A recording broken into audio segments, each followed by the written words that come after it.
7, 6, 5, 4, 3, 2, 1. Yo, what's Gucci, fam? This is Bola, the podcast for creative entrepreneurs who want to understand the individuals winning in the creative industry and want to learn how to attain success in their own pursuits.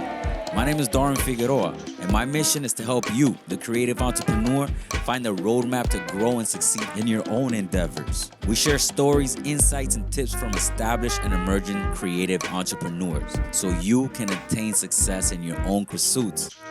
In this episode, I had the pleasure of interviewing Gladys Ramirez, the executive director of City Theater Miami. Throughout the conversation, Gladys shared her journey from starting in theater at a young age to becoming a leader in the South Florida theater community. So she emphasized the importance of creating inclusive and authentic theater experiences for diverse audiences. Very big important right there. Gladys also highlighted the challenges of securing resources and funding for productions, but emphasized that the value and persistence of clear vision is in overcoming obstacles. She also stressed that the significance of effective communication and listening skills in her role overall help her achieve those goals. So without further ado, let's get into it. Gladys Ramirez, episode 84. Listo. I love this pilas. Oh, Like yeah, Publix? homemade, yeah. Yeah? Yeah, thrifted. Check. I thrifted the public shirts, and then I had the patches made, and then I put it on. I actually have like 8 or 9 of them that I was able to thrift, and I haven't been able to like finish off the project, but I want to like put them all the patches on and then like and sell them. Is on my pilas website. your name? Your No, last pilas name? is like a pilas is Like a thing. ponte las pilas? Yeah, like ponte las pilas. Oh, okay. Yeah. I have a shirt that says ponte las pilas too, and it I has the love that Publix saying. thing, and it's like the Publix thing, because it's like such a South Florida thing. Yes. Do you sell 'em? I'll buy one. Yeah. I'll I buy sell one. them. I sell them. Yeah. But do you have like a girl size? I'll see if I have a girl size Or I'm like a going through- small? Yeah, definitely. I got a small. Okay. I got this thing like where I'm trying to go to like through this tie dye phase right now. So we're all like white. So I want to tie dye a couple, see what it looks like. I love that. Yeah. Ponte las pilas. Ponte las I pilas. love saying that to people. Yeah, Like, it's like like get on top of it. and there's no like equivalent. It's in English, right? Yeah. Yeah, it's no like, hey, put your batteries on. It's like get her done or get it done or something like that. I'd rather explain what ponte las pilas means They have to say than get have her to done. say. All right, so we're in another episode of the Bola podcast. Thank you, everybody, for listening, everybody for tuning in. This episode, we are hosting the executive director of City Theater Miami, Gladys Ramirez. Yay. Gladys, thank you so much for your time. Thanks for having me. Thank you for coming on. I appreciate you giving me some of your time and letting us know what's going on in your world. As we were setting up, we went through a lot, which I want to touch on. Yeah. It's awesome that you have been able to get to this mountaintop, right? Mm-hmm. As like the leadership role of theater in South Florida through that organization. It's a nonprofit, correct? Yeah. All right, and it works with the Adrian Art Center? Yeah, we do 2 main stage shows a year at the Adrian Art Center. Okay, so is the Zoetic Theater one of those Yeah, too? that's Zoetic is a different company, but we're part of the same like subscription series. Okay, so give me a little, like, I've never really understood how that works within the theater world. Like, this is that and this is here, but it's all Adrian Arts. How does that work? So we're arts partners. Okay. City Theater, my organization, and Zoetic Stage. We're arts partners with the Arts Center. So we're companies that we exist on our own and we just perform there. So they sell tickets under a subscription series. So you could buy, tickets to the 5 shows in the season for like a discounted price if you buy them all. So that's kind of just what ties us together. Awesome. So that, I mean, that's a very important leadership role in which you're at right now. Congratulations on that, Thanks. by the way, for getting there. Yeah. So, but talk to me about so you're at the mountaintop. Tell me what was like the experience when you started at the bottom, like when you were looking at the mountain. Yeah. I mean, I started my first experience with theater was in my 5th grade play. Oh, okay. Yeah, we did Annie. The sun will come out tomorrow. Yeah. Okay, every girl wanted to be Orphan Annie, Annie. yeah. Not me. Gladys wanted to be Miss Hannigan. Oh, who was wow. like the mean orphan lady. Yeah. Like she ran the orphanage, and I was like, oh, I want to be her. And so like I got that part, and then that was like actually the first time my parents had ever seen theater. Wow. They came from Peru Okay. in the 80s. And then I just became obsessed all through high school. I got my BFA at New World. And then I started as an actor, and I just kind of worked my way up and grew my skill set. And kind of sometimes life like gives you opportunities that you weren't expecting, and I took them. Okay. And I worked my way into directing, producing my own work, creating my own work, and then I got into arts administration. And then this opportunity came where the co-founder of City Theater was planning her retirement. Susie Westfall, and Margaret Letford, who's the artistic director of City Theater, and I had a good relationship. And she said, "What about Gladys? Yeah. To come in as executive director?" And so that was like about 3 years ago, and started at the bottom. Now we're here. Starting at the bottom, now I'm here. So what was like, okay, through that journey, right? You touched on a lot of like different. You went over it quick, but there was a lot of Yeah. like you said like directing, producing. So, but you initially started off as being on stage, Yeah. right? So somebody was directing and producing you. So what was that? What did you get from that when you were initially starting that made you say maybe I don't want to be in front on the stage itself? I want to assist other creatives bring their ideas to fruition. How did that happen? Oof. Okay. I love storytelling, Okay.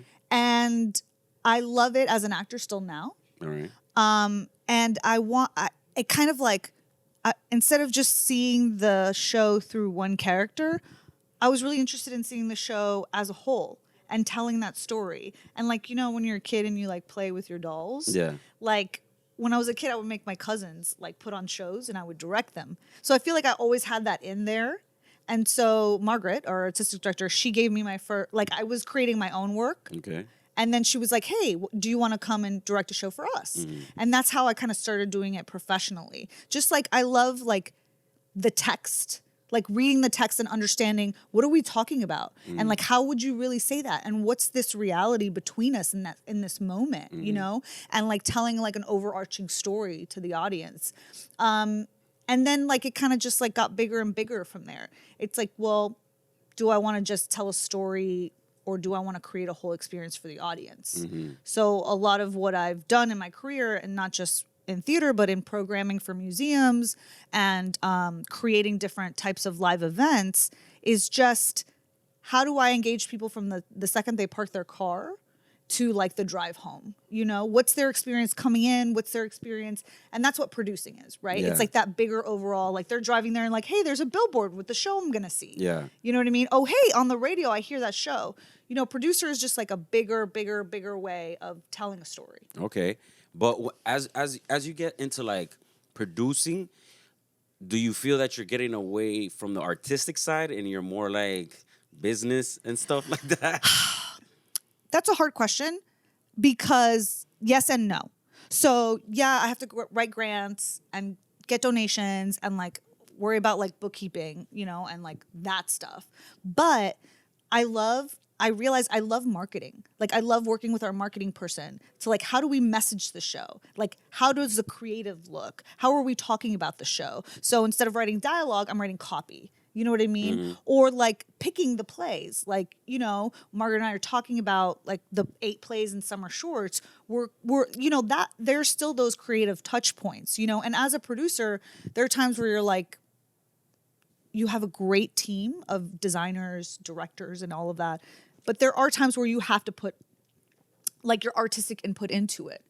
So Okay. I feel like I'm being challenged in so many ways that I get to exercise that like creative muscle in different ways. I see that. I see how does it play for you when you want to get back into like the fully creative space, right? Like you're just Yeah. trying to, okay, I don't want to deal with all of this. Like I have to promote, I have to grow audiences, this and Yeah. that. I just want to like sit down and write a play, or I just want to. Well, that's why I'm living the dream right now. Okay. Because like, for example, in December, We had our production of Carmen Rivera's La Gringa at Okay. the Art Center that I directed. Awesome. And I got to work with Carmen Rivera on her script. She had an English script and a Spanish script. Okay. And she, for whatever reason, was like, oh, I'm okay if you just take the two and put them together and just send me it and I'll give you notes.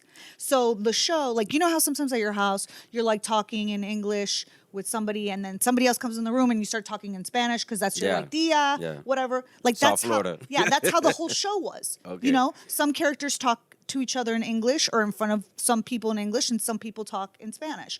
So I got to work on the script, I got to direct that, and I got to produce that. Yeah. I do take like side gigs. Like right now I'm directing something else. So like I'm living the dream because I get to have these opportunities, these moments where I get to still be an artist, which is Yeah. really important to me and part of the reason why this position was so attractive, because there are opportunities for me to direct. Or, you know, if I every once in a while still go audition or get called for something, and if it works with my schedule, like, you know, Margaret and I work it out and I go do it. Yeah. You know, I don't think that I could have a role that didn't give me the freedom to take on side things or to have opportunities to direct when it came up. Yeah, because know? you want to like express yourself artistically sometimes, where it's just not like I just like the whole leadership aspect is very important, Yeah. right? Because you're creating opportunities for other people to Yes. to put their creative Yeah.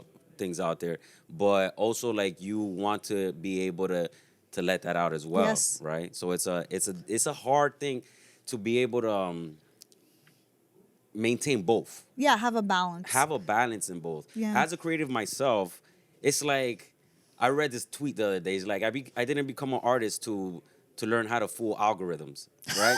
So it's like, and Yeah. it feels like that's Yeah. 80% of my time now. Like I Yeah. have to jump on social media and try to figure out how I'm gonna get this to go viral or to get some kind of eyeballs on it. Because at the same time, I understand I can't create something and just be in a vacuum. Yeah. After it doesn't, if it doesn't get seen, what was the point of that creative? You know, Yeah. it's just like it's sitting in a room somewhere. I know a lot of like armchair producers that they produce a lot of great music, but they never release it.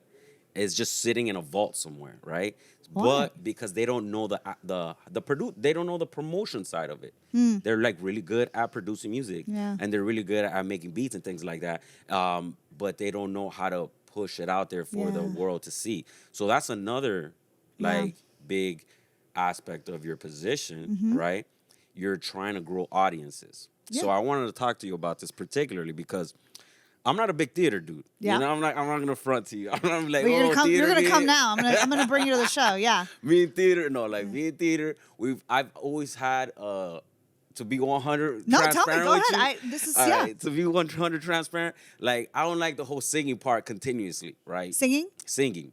Oh, A lot I'm of- with you. Yeah, Okay, yeah, yeah. like yeah, yeah. a lot of I theater know consists musicals can be weird. a lot of musicals. Like theater to me is automatically equivalent to musical because almost every theater experience that I've had is like a musical. And I'm not big on musicals. Yeah. You know, Some I'm people not, aren't. Some people aren't. people aren't. My niece, she's huge on musicals. Yeah, Like, Hamilton?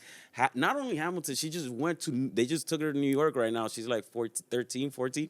And she went to go see, I don't know, she's going to kill me with that. I forgot the name of the thing. But it was like this show that she's been dying to see with this people that she knows. And we'll like go on a tour. We'll go on vacation and she'll put it on YouTube and she'll know every single word that they're singing. And I'm just like, you I know love what? that.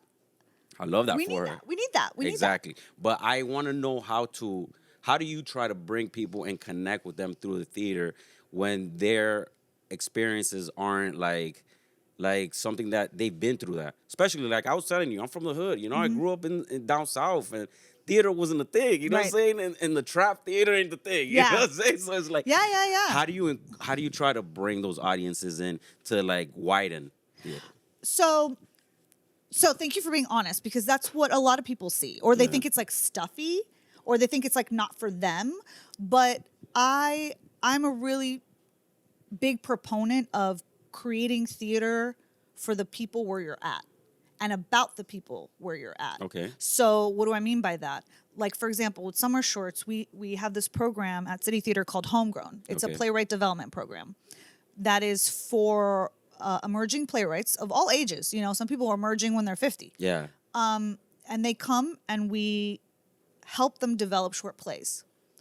And those short plays we produce at the Arts Center as part of Summer Shorts, which is like our short play festival. Luckily, Summer Shorts has no musicals this year. Oh, okay. All right. These are straight plays. But like these are 10-minute plays. Yeah. And like last year we had a playwright from Hialeah, from Kendall, from Richmond Heights. And we had these stories that people were like, are we allowed to curse on this? Yeah. They're like, oh shit. Yeah. That's just like my aunt. Oh shit. That's just like, people that are talking like them. Yeah. People that are talking about the places that they recognize. You know what I mean? So creating work that is reflecting us, like authentically, and not in that way of like diversity. Yeah. You know what I mean? But just like talk to the people, because I'm not Broadway across America. There's nothing wrong with Broadway across America. That are all these like Wicked. Yeah. And My Fair Lady, and Rent. Yes. Yeah. Oh, Yeah. I don't like belting. It makes me anxious.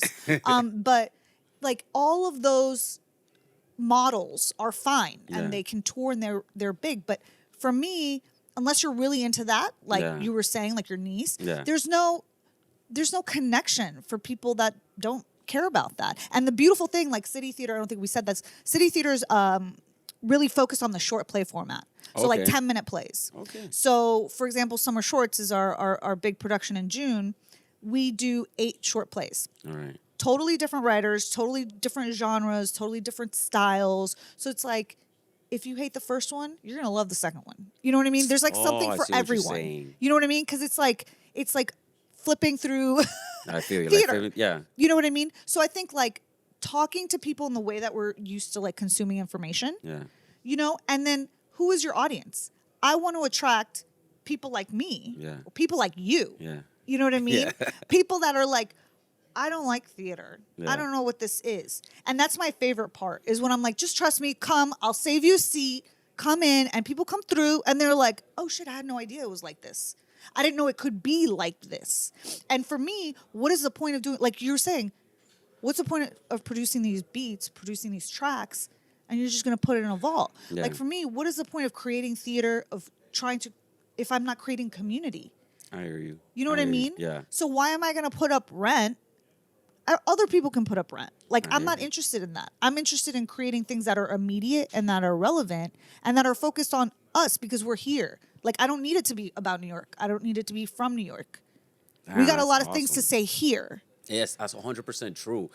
I mean, that rings true to me. Like, when I hear you saying that, it kind of makes me, I haven't experienced theater in that way, to be honest with you, but it makes me kind of proud that like people are putting on things about things going on here, unless I would say that. You know what I'm saying? Like, you're like, in this particular play, you might hear somebody talk about Santa's Enchanted or something like that. Exactly. So it's like, oh man, I connect with that. Exactly. I see that. It's a challenge to be able to like get people to overcome their prejudices, right? Yeah. How do you overcome that? Okay, so big part of that is like marketing. Okay. Like, how do you talk about what you're doing? And like making it accessible for people in a way of like explaining, it's short plays, it's about us. And then the other part of it is building a community. So for example, City Theater has a program called City Reads, where we read 4 short plays at different venues all around. We go to Books and Books in Coral Gables, we're in Key Biscayne, we're in Pinecrest, we're everywhere. Okay. And we get actors there reading these plays for audiences, and then afterwards we talk about it. They're like, oh, I hated that character. It was too long, or, whatever people want to say about it. But that gets people, 1, to know who we are. Yeah. 2, to know what we're doing. Okay. Because these are all free events. Oh, okay. Okay, so you could should go. have started off with sorry. that. So you go if like it's for free, it's for me. Yeah, because why? Like again, like theater has to be for the community. Okay. And how do you build new audiences? You remove that financial barrier to entry. Oh, right. Right. You put it in places where they're going. So we're at Books and Books in Coral Gables, right? Mm-hmm. So you're there buying a magazine, having happy hour at the cafe, whatever, and then like, oh, okay, what is that? Okay, it's actors. They're reading short. Oh, wow, that's funny. And then you get to talk about it. And then all of a sudden you're invested. And then we give you a little piece of paper that says like, hey, this is what we have coming up. All of our programs in the community are free. That's Everything's awesome. free. The only things that you have to pay for is at the Arts Center, because the Arts Center It's Yeah. expensive for everybody. But Yeah. you know what I mean? And like, how are we removing those barriers so that people know who we are? So that when they're online, like I'm very proud, and we have an amazing social media person, Diana Garley. I'm really proud of the engagement and the audience that we have on our Instagram Yeah. specifically, because we're talking to us. Yeah. We're talking to that generation. You know, it's not about like Facebook likes. That's a different audience. Yeah. But how do you foster the young people, not just artists, but audiences? Like, and we have really great attendance when we do these programs. And people are like, I had no idea what this was. I had no idea. Oh, wow, you're doing summer shorts. And that's how you get them to buy that ticket. Because they were like, oh my God, this was so funny. You know who would love this? It's a great date night. It's a great, like, oh, I'm going to take my parents to this. Yeah. You know what I mean? Yeah, it's something that's different outside of the norm of like, hey, let's Yeah. go have a drink at the bar or like, etc. Yeah. There's a lot of like that in South Florida, and oftentimes I see people that are trying to switch up their like outings, their social life, and they're always like, oh, 15 things to do in Miami, like reading Yeah. all those lists and Yeah. like that. Yeah. That's a really unique experience. Yeah. I mean, I'll definitely incorporate it. After this interview, we're definitely gonna be going to summer shorts. Yeah. You know what I'm saying? And For it's sure. great because, you know, it's Miami. Yeah. So there's a VIP section. VIP. Okay. So we do like cabaret seating in the front. All right. You get a free drink. All right. You sit up front. You're like this with the people. You know, action may happen. Close, yeah. Yeah, and you got your table, Yeah. and you're like, you know, if you're trying to impress someone, you could flex. Like, Hey, you know that's what what's I mean? up. Get a little You flex know, like, in. look, you I'm sit there. cultured. You know, it's something I'm really cultured. funny. That is the culture Okay, hold on. card. So my now husband. Yeah. So Summer Shorts has been going on since 1996. Oh, Okay. snap. Yeah. All so right. it's been a long time. And they used to be at at the Ring Theater. All right. Okay. And my husband's parents are big theater people. So they used to go back then. And on our like third or fourth date, he was like, hey, I know you're in the theater. I bought tickets for Summer Shorts. Have you ever heard of that? And I was like, I had directed, I had acted. These were Yeah. all my best. Like I knew everybody. I was like, oh, okay. Yeah, I love that. So he took me. We watched the show, and then everybody afterwards, hey, Gladys, giving me hugs. And he's like, who are you? Yeah. I'm like, I told you, I'm in theater. Like, this is my world. Yeah. And it was like, he's like, oh my God. You know, my parents used to take me when I was a kid. Like, Summer Shorts for, like, a lot of people that are, like, in the theater world. Yeah. It's like an institution. Yeah. And it's, like, so many artists, because think about it. It's 8 short plays, okay? So it's, like, 40 artists that come together to put this on. Yeah. Because it's like, think about, you know, every single one has a different set, different costumes. We have to have like a cast of 8 actors. We have 8 interns who are like our emerging artists. The designers, 4 directors. You know, it's a lot of people, Yeah. all local. We're investing in our community here. They're all local artists working to put this together. So a lot of people have passed through it. And think about it. Like, it's the 27th annual one now. Wow. Like, there's a lot of history there that Yeah. I'm like, wow, I can't believe it, you know? And it was just funny how it came like full circle with me. It was like my now Yeah. husband, like that we were able to connect over that. Yeah, I mean, it's awesome that we see like this kind of culture growing up in South Florida. Like we were talking earlier when we were setting up, and we're like, "Yo, I'm born and raised here," and I remember when the culture in South Florida was Burbo and like and Palacio de Jugo. Yeah, You know? Santa's Enchanted Forest. That's enchanted. That was it. That's what you had, bro. Like go, Yeah. go Oh, look at the- these the lights or Jackie something. Gleason? The Jackie Gleason, yeah. but it was more like a concert or whatever. Jackie Gleason was kind of like, I'm telling you once again, like you coming from a situation where you're underpoverished. Jackie Yeah. Gleason seems like, bro, for me to get into that building, Yeah. the only way I would get into a building would be like if I had a field trip with school, Yeah. right? And the school hooked me up and put me in there. But I hate that. I mean, that's the only way that I was able to get to access it back then. So it always felt like it was something that was like For other people. for other people. Like it's outside of my grasp. Like Yeah. I want to know what's going on in there, but I don't think that they might even let me in. It's one of those Yeah, situations. and I feel like people actually, you know, unfortunately, they see the Arts Center like that. Cause it's so fancy. You know what I'm I saying? Like you go know. there and like, or you pass by I and you're like, man, this know. is all for fancy people. I'm not fancy know. like that. And- But it's like Yeah. things that you're doing through City Theater is like you're basically expanding that community to Mm-hmm. like say, look, bro, everybody is welcome here, and that's dope. That's why I wanted to bring you on and like talk about this. So like, Mm-hmm. my big question is like everything you've been talking about though, you could have done through film. So what is it that made you say I want to stick through the theater side instead of the film side? Because I mean, theater and film is like hop, skip, and, like right away, like right there. Yeah. So what makes you say, okay, I want to stay within this lane? There's magic in live theater. There's absolutely magic. Okay. And like, with film, you tell a joke and you have to wait like a year to see if anybody laughs. But like here with an audience, that's es único. Like you can't recreate that. And even every show, say you do 15 shows. Yeah. Every show is different. Okay. And it's so special because only the people in that room have that experience. That's true. We're here right now and we all laughed at that. Or we all, sometimes the audiences get hype.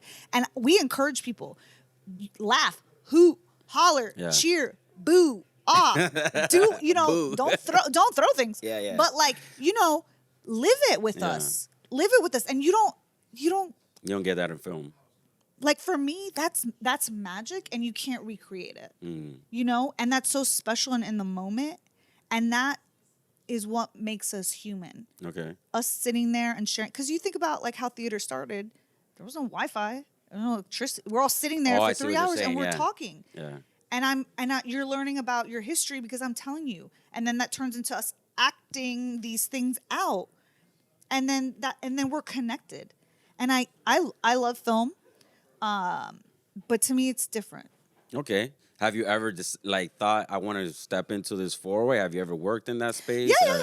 Oh, yeah. As an more- actor. As an actor. Yeah. Like as a producer, director, or a script writer or anything like that? Yes, Okay. because I've incorporated film into work that I've done. So like I was mentioning that I used to do theater in bars. Yeah. And if there's a film component, I like to make it multimedia. You know Okay. what I mean? So like, in that case, yeah, specifically. But capture the live. So the show that I did was kind of like an episode of Behind the Music. Oh, okay. So okay. parts of it were filmed, like the host. Yeah. And then the story was acted out live. Yeah. Okay. All right. That's awesome. Yeah, I see how you could incorporate both sides of of your passion there. Yeah, because, it makes it Storytelling more and live, yeah. dimensional, it makes it more interesting and you're able to do a lot more. Like a lot of what we're doing, like, for example, for Summer Shorts is incorporating a lot of projection. Okay. You know what I mean? That's kind of like how we're moving forward. Last year, for Homegrown Edition, it was all about Miami. Yeah. And so our amazing designers, Jody and Natalie, they strapped a camera to their car and they drove through all of Miami-Dade County because I told you, the plays were written by playwrights. Yeah, in and South Florida. taken place in Miami. So they drove around. And the best thing was when they drove around to different places, people would be like, yeah, because that's where they were from. Oh, when You they know what I saw mean? their neighborhood. Yeah, when they saw their Yeah, neighborhoods, yeah. they'd be like, oh, from Yeah, South Miami, yeah. oh, from Kendall, I'm from Westchester, One time, Westchester is no place best to. Yeah. But you know what I mean? Like Yeah. people, that's what I was saying. People love to see themselves 100%. or see the people that they know. So that was a really great device of using film, like in between the plays when people are doing the scene changes. Yeah. For them to use that aspect of driving around, like we're driving to the next location. That's like a way to incorporate it. That's dope. So the whole aspect of being able to tell stories, right? How do you incorporate so you were talking about you go to different communities, right? But how do you incorporate different different people from those communities into those stories? How do you bring those people in to be into this all-inclusive big tent that you're trying to bring in, right? Because earlier we were talking about South Florida or Latin culture in general. Yeah. There's a lot of colorism. Yeah. There's a lot of low-key racism, you Yeah. know? And Not that low key. there's a lot of that, straight up. So how do you say, okay, I know that this theater has always been generally in this purview. How do you try to expand it? Do you try to talk about taboo issues that are going on in those hoods, or how do you do that? Yeah. Well, first, it starts with the plays. Okay. Okay. So we're always working with different playwrights. We have a national playwriting contest, a short playwriting contest that every year we get 1,000 new plays from all around the country, including here in South Florida. So looking at material that is telling different stories. Yeah. Right? For different people, different audiences with different characters.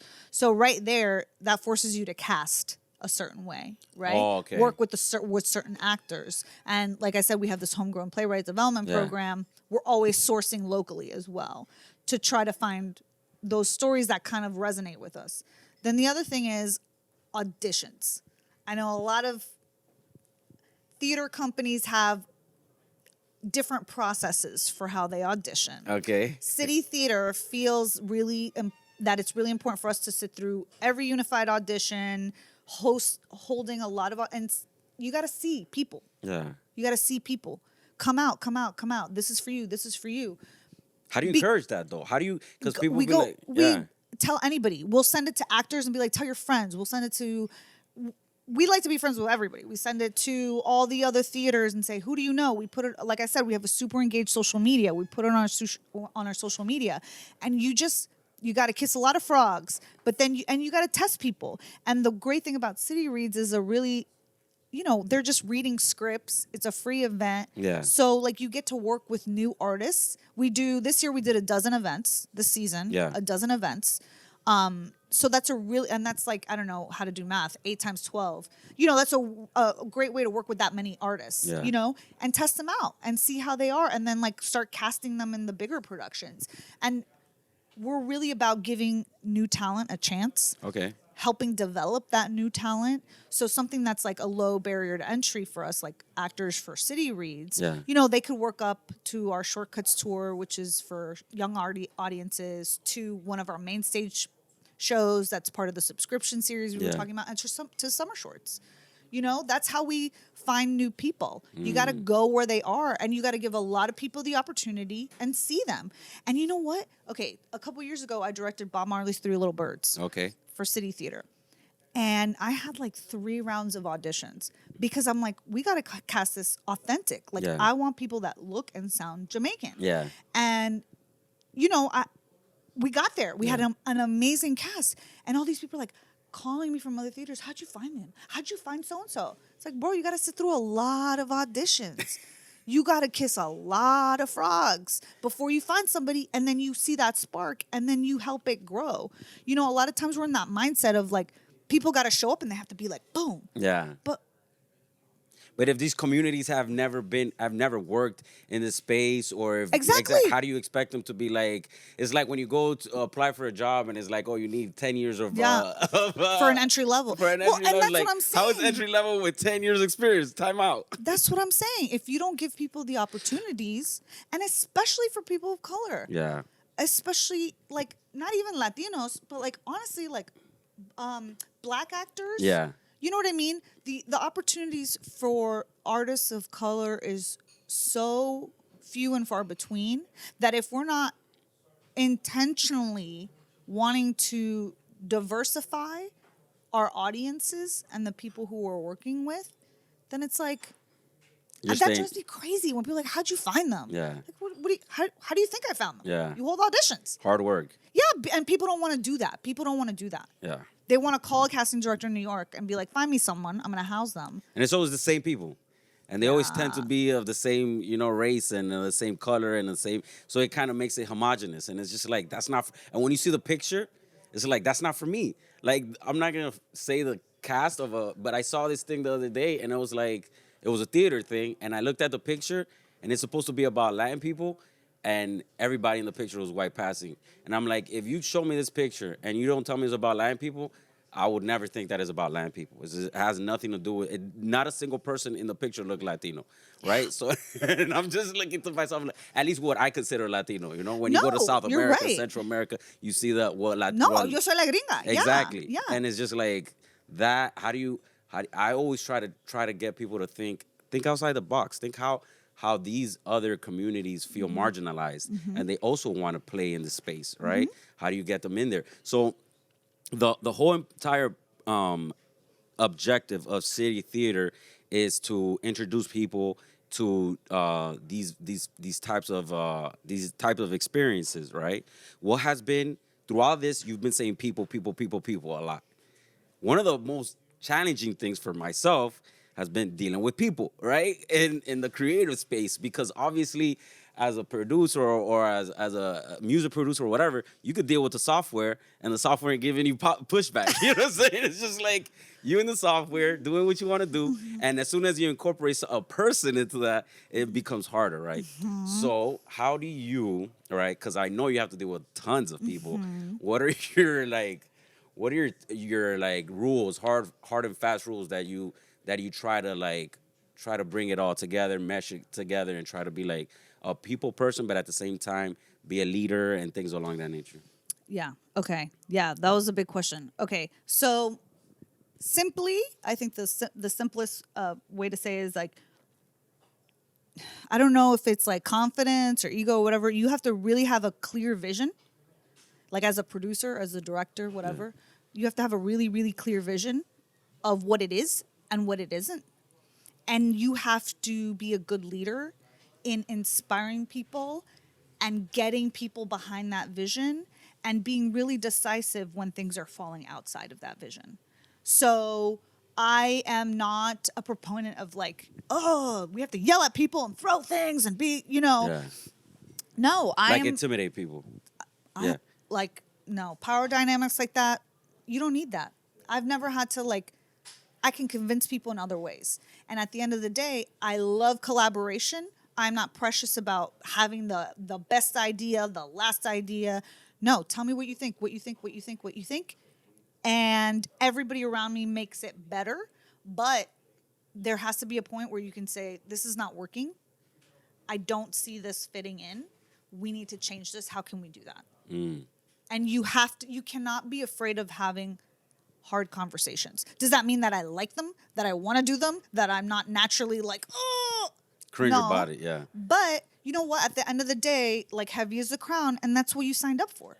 You know what I mean? And if things fall flat, that's on you. But if you're moving forward in the way where you've surrounded yourself with the right people that you can trust, that you can be like, get this done, and it gets done, and then only have to focus on like, tightening things up, then you got to do it. But that you have to be clear with yourself. And where I see things like falter is like, what are you trying to say? I just saw a show that is like, a well-known show. And I was like, what the hell did I just watch? That wasn't the show. I was expecting something else. Like, what's the vision? And I walked away being like, what are you trying to tell me? Like, was I supposed to care? Because I think I was supposed to care, but I didn't care. You know what I mean? I think it starts with being really exact about what that vision is. And staying true to it. Yeah. And not being queasy about breaking other people's hearts if it doesn't fall in that. To your point before, okay, when I directed La Gringa, it's about this family in Puerto Rico who the cousin from New York comes for the first time, and she's like white, like me. Yeah. And like in New York, she was like, oh, the Puerto Rican chick, but in Puerto Rico, she's La Gringa. Yeah. And I was like, the family has to be dark skinned. Yeah. You know what I mean? To understand that. And I was like, and not that it's just about that, but I knew if I looked enough, I would find the right actors that looked the part. Because to your point, I wanted the audience to go and be like, oh, that's really a Puerto Rican person. Yeah. Or that looks like a Puerto Rican, Yeah. and like the contrasts. Because like the colorism thing, Yeah. You have to create that contrast between the characters. And that's important to telling that story in an authentic way. So it all comes back to that vision of like, what's the story I'm trying to tell? And I need to keep looking until I find the right actors because they're out there. Yeah. They're out there. You just need to go and dig for it. Okay. So what's been like your biggest challenge in being able to execute the vision that you have? Money. Okay, I like that. At least you're honest. That's straight up. Money. Often resources. Yeah. Yeah, resources oftentimes is the thing that holds a lot of people back. And I feel you. How do you try to broach that subject? How much time we got? I'm just kidding. Honestly, well, since we are a nonprofit, I'm always writing grants. Okay. And so like my skill set as a writer has come into play differently because I'm able to like create a narrative for these grants to say like this is what we're doing and this is why it's important. Yeah. And this is why it's like changing people's lives and changing theater. Yeah. And then finding like corporations, brands, whatever, that are in line with the kind of audiences that I have. Yeah. You know, and we're really blessed because like half of our audience are older, wealthier, whiter, traditional theater audiences, and the other half are like high school to 30s, 40s that are like very diverse. Okay. You know what I mean? So because we've been growing that audience in the last 2 years. Yeah. So finding the right partners that want to access those audiences is important. And hustling. And we've been really lucky since the pandemic, or at least the last 2 years, in that we're able to find new audiences and sell tickets. Okay. And Because, like I said, all of our programs are free except for the 2 shows that we do, the main stage shows at the Arch. So we're always pushing those shows. Yeah. And ticket revenues is a big part of that. So the resources to be able to even put it together is the hardest thing in putting it together. Yeah, because we try to pay like a fair wage. Yeah. We're trying to support the theater community. And that's here, you know, not the theater community in New York and bus them in, you know. It's like there are people here doing work, and we can't complain about everybody leaving if we're not giving them work. I hear and you. if we're not developing their talent. Yeah.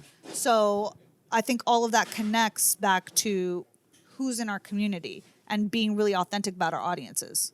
Okay. So if you were to go back, right, and talk to the Gladys before you got to the mountaintop, right?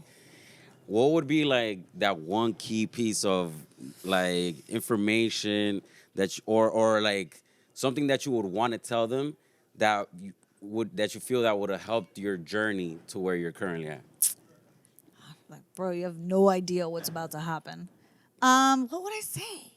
I wouldn't say anything. I would say keep serious? going. I would say keep going. Keep going. Because you know what? Like, I have had opportunities that I was like, meh, about, and then they turned out to like change my life. You know what I mean? I see what you're like, saying. you got to just keep going, be open, because you never know.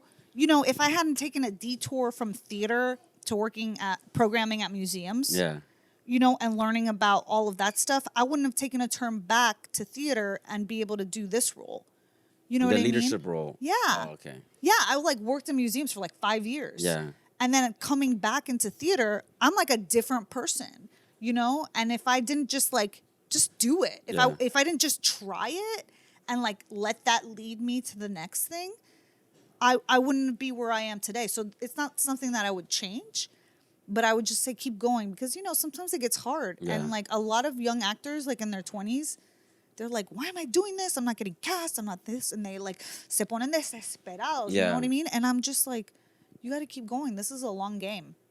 It's oftentimes hard to think about the long view when you're sitting in like desperation. Yeah, You know what I'm you're saying? hungry. You're Bro, hungry. I used to live with 4 roommates in a house, like on 43rd and 3rd. Okay. Like not a nice street. You know Yeah. what I mean? Like, and you know, I was hungry. I was eating Presidente rice and beans. Yeah. You know, like, yeah, I went through it, Yeah. like finding side hustles and whatever. But the most important thing for an artist is to be a multi, you know, a actor / director / costume designer / you know what I mean? Yeah. Because then you're working in your business, in your industry. You might not be in the role that you want to be, Yeah. but you're working within the industry and learning the Yeah. other aspects of it. And you never know. Like, I never, like Gladys when I was, 20, Yeah.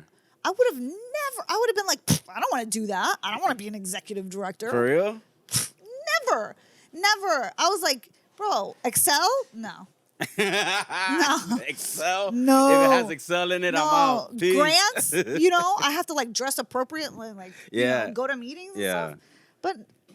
But it turned out to be like I'm like worried I'm gonna get hit by a bus, because I'm like, man, I'm living the dream right That's now. awesome. And I get to be a leader and an example for people. Like, hey, yeah, you can be born at Jackson Memorial. You could come up from Hialeah. One time for Jackson, baby. Yeah. you can do that. You can not have rich parents and then you could come up. Yeah, that's awesome. So, last question. Yep. what is the biggest skill set that you have been able to develop that has been able to assist you the most? Like that one skill set, like throughout your journey that you said, okay, this is the one skill that has really I've been able to leverage a lot in this particular industry or in general in life that has allowed me to get these wins and these successes. Being a really good communicator. I think being a really I can tell. 100%. Because and that's like knowing what to say and how to say it, and then knowing what not to say. Okay. You know, I think being able to convey something is as important as shutting up. And being a listener. Because that's a part of the communicator that people don't really think about, is learning how to listen. Let me tell you, I love to talk. And when I'm interviewing and when I'm talking to people like this, I have to restrict myself. Because I want to jump in and like just keep on the conversation, you know? But I had to learn that skill set. Yeah. So I understand what you're saying. Yeah. And that goes back to like acting. You know, you have to always be listening, because even though you're saying the same line every night, you might say it in a different way. You know, you're like, oh, thanks. Oh, thanks. Those are you have to react two different ways when I say that. You know what I mean? Yeah. So it's always about listening. And when you're communicating to funders, when you're communicating through grants, through marketing, how are we messaging the show? When you're talking to your audience, what's the story that we're telling? When you're in a leadership position and you have to inspire people and encourage people and know that you got their back no matter what. Yeah. I like to think everybody that works with me knows that I'm going to take care of things, and I'm going to take care of them, and I'm going to give them a space to do what they need to do. And at the end of the day, like, the buck stops here, and we're going to get through this together. You know what I mean? And so, like, communicating with the people that you're working with is super important. That's awesome. So that's my one. That's dope. That's dope. So, lastly, where can people follow you? Where can people follow the progress of Miami City Theater? Where can they like get plugged in to see what's happening in the community? How do they, within the space? How do they do Sure. that? Find us on Instagram, City Theater MIA. You can find me, Gladys X out. And you can pick up tickets, summer shorts, June 6th to 23rd, archcenter.org. Students and teachers get $15 tickets. So use EDU15 to get $15 tickets. And yeah, our most active way is Instagram for sure. So City Theater. Awesome. Gladys, first and foremost, I want to thank Casatiki for allowing us to use the space, this beautiful space that we're using to have this interview. I hope that you guys do a reading here. That would be awesome. Oh, yeah. That you were talking about, like, keep readings. the bar, yeah. 100%. Have a reading at the bar. That would be awesome. Yeah. But seriously, thank you for your time. And you're coming to Summer Shorts. I'm definitely going to be there. I'm definitely going to be there. Yeah, thank you for being able to be so open and transparent, you know, to all the questions that I've asked you. And lastly, like I always say, if you like the podcast, share it with your friends. If you hate the podcast, share it with your enemies. But just share this motherfucker, all right? Hasta la próxima. I'll catch you guys. We out. Peace. All right. You heard it there first. I want to thank Gladys for sharing her experience, being so transparent, being so open to our Que Bola podcast audience. I want to thank everybody who's been sharing, subscribing, listening, tuning in on Jolt Radio every Monday at 12 o'clock. We also are syndicated every Monday at 12 o'clock on Jolt Radio, right after Democracy Now! For the moment.